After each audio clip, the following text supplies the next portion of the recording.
상당히 심각한 상황이다. 그럼에도 불구하고 우리가 좀 조심해야 될 게 중국의 경제를 그럼에도 불구하고 잘 버티고 있으니까 괜찮다. 아무 이상 없다. 이렇게 보는 것도 틀린 얘기고요. 그렇다고 해서 중국이 곧바로 붕괴돼서 망한다 라고 보는 것도 틀린 겁니다. 정확히 얘기하면 객관적인 상황으로 보면 중국 정부가 이 경제를 경착륙시키지 않을 수 있어요. 예를 들면 미국이 지금 경제가 경착륙을 안 하잖아요. 정확히 말하면 경착륙을 시키지 않을 힘이 정부나 중앙은행이 있습니다. 그런데 자유민주주의 체제의 시장경제에서는 그거를 극단적으로 정부가 피하기 위한 노력을 전심으로 기울이지 않다라는 거죠. 왜냐하면 그것이 주는 후유증은 너무 크기 때문에. 그래서 자유민주주의 체제 하에서의 어떤 그 시장 경제에서는 경착륙이 일어납니다. 그런데 중국 같은 경우는 그것을 선택할 수가 없어요. 왜냐하면 중국은 지금 공산당 일당 독재이기 때문에 그러니까 자유민주주의 체제에서는 경착륙을 하게 되면 최악의 상황이 뭐냐면 그냥 정권이 바뀌는 걸로 끝나요. 체제가 붕괴되지 않습니다. 근데 중국은 그런 경착륙이 일어나면 정권이 바뀔 수가 없어요. 정권이 바뀐다는 곧 체제가 붕괴된다는 얘기예요.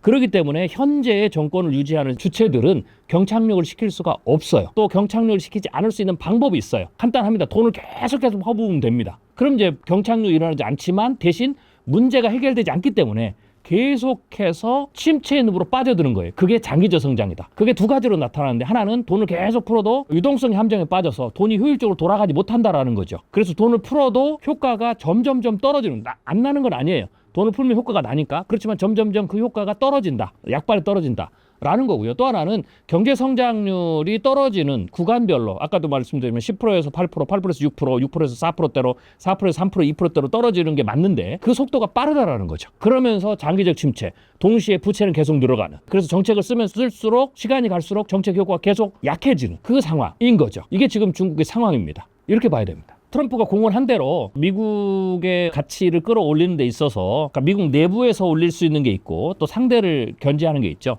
그런 측면에서 제1 경제 대상은 중국이죠. 그래서 중국을 1기 때보다 더 강하게 때린다는 것은 혹은 1기 때만큼 중국을 계속해서 견제하는 것은 이미 정해진 사실이다 라고 봐야 되겠죠. 그렇다고 해서 중국이 호락호락 당할 것이냐? 그렇지 않다. 1기 때도 중국이 호락호락 당하지 않았거든요. 특별히 이제 무역전쟁, 관세전쟁에서 2기 때도 트럼프가 공언한 대로 중국에 관세를 부과하고 하겠지만 그다지 효과는 크지 않을 것이다 라고 봐야 됩니다. 일단 패권국이 되면 패권국이 경제국을 견제하는데 다양한 카드를 동원하죠. 다양한 무기를 동원하죠. 가장 근본적인 무기는 폭력입니다. 근데 그 폭력은 부작용이 굉장히 커요. 폭력을 구사한 만큼 그 영향력도 적어지고 부메랑으로 돌아오는 것도 크죠. 그래서 미국 같은 나라는 폭력을 근본적인 견제 국가에게 쓰지는 않습니다. 군사적 폭력을 쓰지 않죠. 전쟁을 일으키지 않다라는 겁니다. 그러면 대신 뭘 하느냐면 다른 카드를 쓰죠. 그 대표적인 카드가 무역전쟁이라는 카드고요. 그리고 또 하나는 화폐전쟁이라는 카드. 이 두 가지의 무기를 쓰죠. 이 말을 거꾸로 하면 러시아는 그러면 왜 폭력적인 전쟁을 쓰느냐? 러시아는 강대국이지만 미국이 쓸 수 있는 무역 카드, 그 다음에 화폐전쟁 카드를 못 씁니다. 그러니까 결국은 군사폭력밖에 없는 거죠. 그래서 러시아는 전쟁을 계속 일으키는 겁니다. 그런 측면에서 미국은 그럴 필요가 없는 거죠. 그런데 이제 미국이 이것을 성공했던 이 두 가지 카드를 가지고 패권 도전국을 무너뜨렸던 사례가 우리가 있죠. 20세기에 그게 이제 구소련과 그다음에 일본입니다. 특별히 일본 같은 경우에 미국이 이 무역전쟁 카드하고 화폐전쟁 카드 이 두 가지를 동시에 써서 성공한 케이스입니다. 그걸 조금 우리가 잘 살펴볼 필요가 좀 있습니다. 그게 뭐냐면 일단 이렇게 봐야 됩니다. 우리가 잘 아는 대로 일본이 미국을 뛰어넘는 G1의 국가로 도전을 할 때 우리가 잘 아는데 1985년에 플라자 합의를 했죠. 그래서 화폐전쟁이면서 동시에 무역전쟁 카드를 쓴 겁니다. 그렇지만 그때는 미국이 대일 무역적자를 반전시키지 못했어요. 추가적인 무역적자가 늘어나는 걸 막았죠.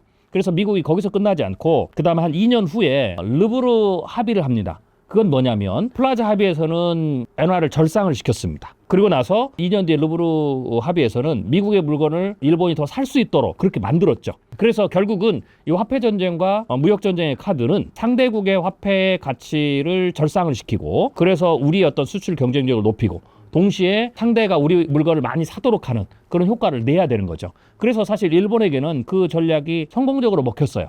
그래서 그 다음 나오는 중국에게도 똑같은 전쟁을 한 겁니다. 그게 트럼프 1기죠. 그런데 중국도 학습 효과를 했잖아요. 그래서 중국이 어떻게 했냐면 똑같이 이제 미국이 공격을 하니까 물론 중국을 불러다가 중국의 위안화를 강제 절상을 시키지는 않았습니다. 지금 그럴 수가 없는 거죠. 중국의 영향이 그렇게 안 되니까 미국에. 그래서 미국이 대신 뭘 했냐면 관세를 때린 겁니다. 그러니까 관세 전쟁은 엄밀히 얘기하면 상대국의 통화를 절상시키는 거죠. 그래서 일본에서는 굳이 관세를 때리지 않고, 그때도 그랬습니다. 절상을 하지 않으면 관세를 때리겠다라고 엄포를 놔서 일본이 스스로 절상을 한 거죠. 근데 중국은 미국이 위안화 절상을 하지 않으면 관세를 때리겠다, 이게 안 먹히는 거죠. 그래서 그냥 관세를 때린 겁니다. 스스로 절상을 안 하니까. 그래서 절상 효과를 낸 건데, 문제는 뭐냐면 중국이 미국이 관세를 때리니까 일본은 그걸 받아들였거든요. 근데 중국은 대응을 한 겁니다. 그게 뭐냐면 관세를 때리니까 위안화가 절상이 되니까 거꾸로 위안화 환율을 떨어뜨려서 효과를 상쇄해버린 거죠. 그래서 미국이 관세를 때릴 때마다 보시면 알겠지만 중국이 위안화를 계속 절하시켜버립니다. 그래서 효과가 나질 않죠. 그래서 미국이 거기에 대해 효과를 못 냈어요. 그리고 결국은 무역 적자가 계속 늘어나는 추세가 됐죠. 그래서 결국은 언제 무역 적자가, 대중 무역 적자가 조금이라도 반전이 됐냐면, 미국 결국은 포기를 하고 코로나 직전에 트럼프와 시진핑이 합의를 합니다. 우리가 여기서 무역 전쟁을 멈추고 관세 전쟁을 멈추고 더 이상 내가 세게 안 때릴 테니까 너희들이 미국의 물건을 사라. 그래서 중국이 우리가 잘 아는 대로 미국의 농산물을 사고 에너지를 사겠다 했죠. 그러면서 미국의 무역 적자가 조금은 개선되는 효과가 있었던 거죠. 그러다가 이제 코로나를 맞은 거죠. 그게 이제 1차 전쟁에서 결과입니다. 이 말은 뭐냐면, 그렇기 때문에 2차 전쟁에서도 그게 되지 않는다라는 것들 미국이 알고 있는 겁니다. 그러면 미국이 관세를 계속 때리는 이유는 뭐냐면, 스스로 위안화 절상을 하지 않으니까 관세를 엄포를 놔서 미국의 물건을 사달라라고 하는 거죠. 이번에 무역 전쟁도 그렇게 봐야 되고요. 대신 트럼프가 다른 방법을 찾은 게, 그게 이제 화폐 전쟁이다라고 봐야 됩니다. 화폐 전쟁은 뭐냐면, 미국의 달러에 대한 가치를 유지시켜서 미국의 어떤 경제적 힘을 계속 유지하자라는 게 이제 화폐 전쟁이죠. 그래서 우리가 이제 화폐 전쟁을 생각할 때 여러분들이 좀 조심하셔야 될 게, 화폐 전쟁이면 달러 인덱스가 높아지는 걸 의미하느냐라는 건데, 그거는 달러 가치를 유지하는 것과 좀 다른 문제입니다. 달러 가치는 달러가 강세든 약세든 상관없이 가치를 유지하는 겁니다. 그 달러 가치는, 제가 아까 말한 화폐의 가치는 그 나라의 경제, 국력의 가치를 대변하는 거거든요.